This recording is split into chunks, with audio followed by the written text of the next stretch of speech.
Silakan kepada teman-teman elemen D. Oke, terima kasih moderator. Saya harap pertemuan kita hari ini sebagai pertemuan untuk membahas soal kepentingan rakyat di atas kepentingan segala-galanya katanya. Saya memulai dari situasi global, Pak. Jadi biasanya dalam pendiskusian kita nggak bisa lepaskan Indonesia ini dari situasi global. Tapi benar kata Putin yang sekarang sangat mengacaukan dunia global kita. Vladimir Putin mengatakan bahwa masa depan global itu ada di Asia Pasifik katanya. Berarti Indonesia masuk sebagai masa depan dunia global. Kalau kita lihat sekarang memang sejak 2010 ada pergeseran ya. Pergeseran kekuatan dari unipolar ke multipolar. Kita tahu dulu bagaimana Amerika Serikat dengan superpowernya bisa menekan semua negara-negara global. Hari ini muncul kekuatan-kekuatan ekonomi baru seperti Cina, kemudian Rusia, Jepang, dan beberapa negara-negara di Asia termasuk India. Dan sekarang kita lihat bahwa logika pemerintah dalam menaikkan harga BBM ada dua perspektif mendasar. Pertama karena mengikuti kenaikan harga minyak mentah dunia yang sekarang harganya lagi turun. Yang kedua karena soal pembengkakan anggaran APBN kita karena faktor subsidi. Logika ini sebenarnya bisa dipatahkan. Logika ini sebenarnya bisa dipatahkan secara mudah. Sekarang jika kita mengikuti alasan pemerintah soal kenaikan harga BBM bersubsidi ini mengikuti harga minyak mentah dunia. Harga minyak mentah dunia ini kan sangat fluktuatif ya, sangat fluktuatif. Minggu ini bisa turun, minggu depan bisa naik. Tetapi hari ini pada detik ini harga minyak mentah dunia itu kan mengalami penurunan di 87, US dollar ya per barel. Dan pada saat pemerintah menaikkan harga BBM bersubsidi, itu harga minyak mentah dunia itu di angka 101 atau 102 US dollar per barel. Sebenarnya problemnya itu ketika harga minyak mentah mengalami penurunan, justru BBM bersubsidi ini nggak mengalami fase penurunan yang ada di Indonesia. Kalau misalkan logikanya mengikuti logika harga fluktuatif minyak mentah. Terus yang kedua adalah soal pembengkakan anggaran. Tapi sebelum ke sana, sebenarnya problem mendasarnya adalah soal produksi dan konsumsi dalam negeri kita. Benar apa yang dikatakan oleh teman-teman sekalian bahwa produksi kita itu sangat minim, tidak mencukupi untuk konsumsi dalam negeri. Produksi kita hanya di angka 600 sekian ribu per barel per harinya, sementara konsumsi kita ada di angka 1,4 juta barel per hari. Apa problemnya? Sebenarnya problemnya adalah soal kapasitas produksi minyak mentah kita dan kapasitas produksi minyak olahan kita. Kapasitas produksi minyak mentah kita hari ini masih tergantung pada sumur-sumur tua. Masih tergantung pada sumur-sumur peninggalan zaman VOC, peninggalan kolonialisme. Seharusnya pemerintah bisa mendorong proses eksplorasi atau pengeboran minyak lepas pantai, meskipun itu nantinya akan membutuhkan biaya yang lebih besar, tapi kalau kita lihat bahwa produksi sumur-sumur tua kita, sumur-sumur minyak kita, tiap tahun itu pasti mengalami penurunan. Karena kapasitasnya, cadangannya juga pasti akan semakin merosot. Karena kita hari ini masih mengandalkan, energi kita masih mengandalkan pada, tumpuan kita pada energi fosil. Mau tidak mau, Kementerian SDM harus mempercepat proses eksplorasi ataupun misalnya pengeboran minyak lepas pantai yang itu butuh resource dan butuh anggaran lebih besar, tapi menurutku bisa mengatasi soal ketimpangan antara produksi dan konsumsi kita. Karena gapnya itu kurang lebih 500-an ribu barel per hari. Kita hari ini, Indonesia ini kan sejak dulu sangat disukai oleh negara-negara Eropa, karena Indonesia ini punya ketersediaan sumber daya alam yang cukup melimpah, Pak. Ya, ketersediaan sumber daya alam yang cukup melimpah. Tapi sangat miris. Hari ini kita itu salah satu negara net importer minyak. Kita banyak mengimpor minyak olahan itu dari Singapura. Sementara Singapura ini negaranya lebih kecil dibandingkan dengan Provinsi DKI Jakarta. Tapi mereka berhasil memproduksi minyak olahan cukup melimpah. Apa dasar Singapura bisa memproduksi minyak olahan ini? Cuman satu, soal kilang minyak Singapura. Kilang minyak Singapura. Jadi minyak mentahnya beli ke Indonesia, dia olah, jadi minyak olahan, kemudian dia kirim lagi ke Indonesia dengan harga yang cukup tinggi. Kalau cita-cita Pak Jokowi dalam program Nawacitanya mendorong soal industrialisasi, maka untuk mengatasi problem ini adalah mau tidak mau Kementerian SDM harus mendorong percepatan pembangunan kilang-kilang minyak, Pak. Itu harus menjadi solusi karena problem mendasarnya dan logika dari pemerintah ini kan soal problemnya soal kebijakan ekonomi politik, Pak. Soal produksi sama konsumsi aja. Gap yang 500 itu bisa diselesaikan jika fokus Kementerian SDM atau pemerintah itu soal membangun kilang-kilang minyak untuk menutupi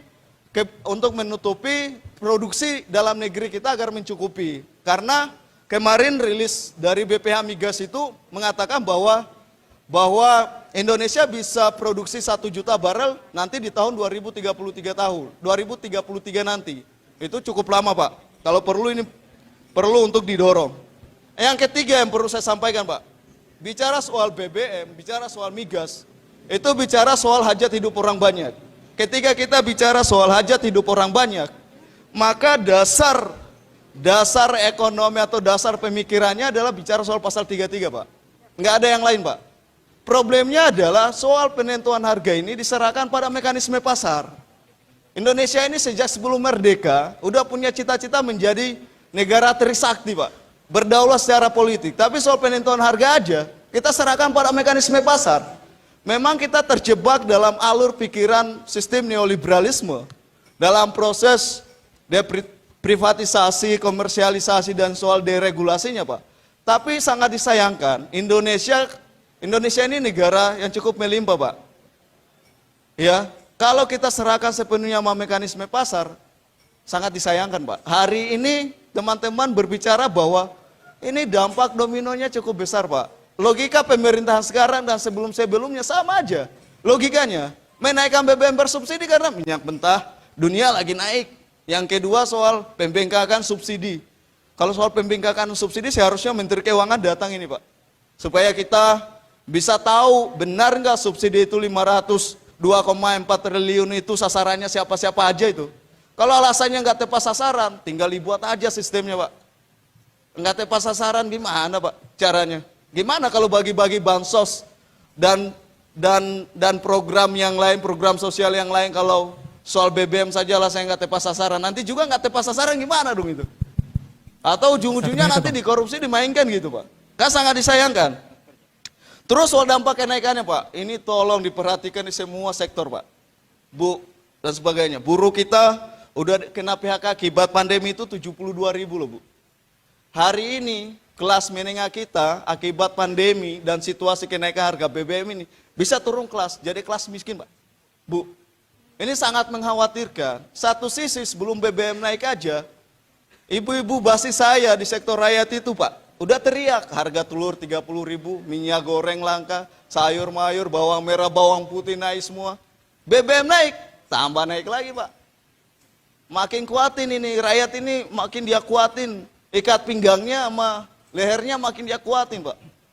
Karena COVID belum selesai, pemulihan ekonomi rakyat belum selesai, udah dinaikkan lagi BBM bersubsidinya. Ngapain sih, Pak, Bu, buru-buru sekali naikin?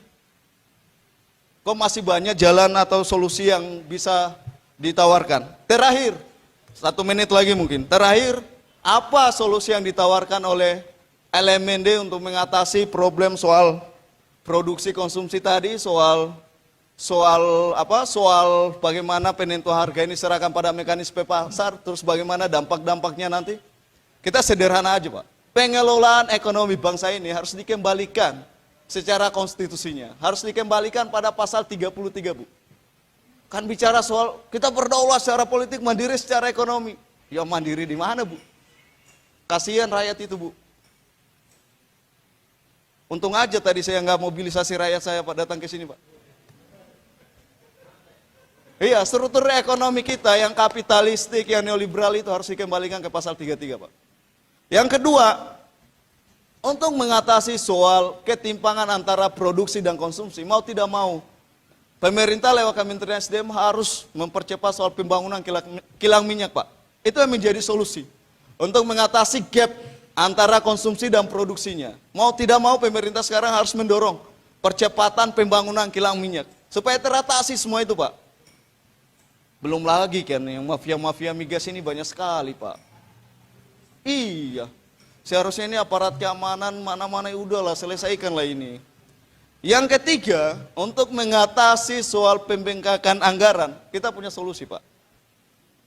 Ini harapan saya kepada Menteri SDM bisa mendorong soal peningkatan royalti di sektor perkebunan pertambangan, Pak. Khususnya batu bara, Pak. Kita ini negara eksportir batu bara terbesar, Pak. Wah, pengusaha batu bara sekarang ini kayak perayaan 17 Agustus kemarin, Pak, pada joget-joget, Pak. Para pengusaha-pengusaha batu bara karena harganya lagi naik sekali.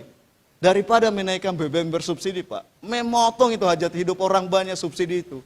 Naikin aja royaltinya, Pak. Masa negara takluk sama pengusaha? Janganlah, Pak. Negara ini udah capek nih, diperjuangkan malah kita hari ini takluk sama pengusaha yang 1% itu, yang dinamakan oligarki itu sayang kali, Pak. Oke, Makanya Bang. dinaikkan, Pak, royaltinya. Cukup. Terus kita berharap bisa diberlakukan pajak progresif sama yang kaya-kaya itu loh. Yang 1% orang Indonesia itu yang menguasai kekayaan aset bangsa ini 54% itu loh. Palakin aja itu, Pak. Jangan rakyat terus yang dipalakin, Pak. Baik, saya pikir cukup. Satu lagi, Pak. Satu lagi. Silakan. Terus yang terakhir soal bantuan sosial ini, Bu. Dari tadi sasarannya ke Mensos terus. Saya mau sasarannya ke Kemenaker ini. Buruh itu banyak di PHK, Bu. Tolonglah mereka itu. Dikaji ulang itu. Supaya UMP-nya dinaikkan, Bu. Mereka berjuang hari ini hanya untuk meminta satu hal, Bu. UMP-nya, Bu. Dinaikkan, Bu. Nggak usah yang lain, UMP-nya dinaikkan, Bu. Itu akan membantu. Karena alasannya, Bu. Kalau subsidi ini dicabut atau dikurangi, problemnya itu soal daya beli kan. Daya beli masyarakat kan. Gimana cara mengatasi daya beli masyarakat itu? Ya selesaikan, Bu, UMP-nya, Bu. Kalau dikasih 150 ribu atau 200, Pak, aduh, naik Grab aja 2 kali itu putar balik selesai. Tambah beli rokok selesai itu. Oke, Bang, ya. Selesai barang itu. Terima kasih. Billahi taufiq wal hidayah. Wassalamualaikum warahmatullahi wabarakatuh. Waalaikumsalam Hidup rakyat. warahmatullahi wabarakatuh. Baik.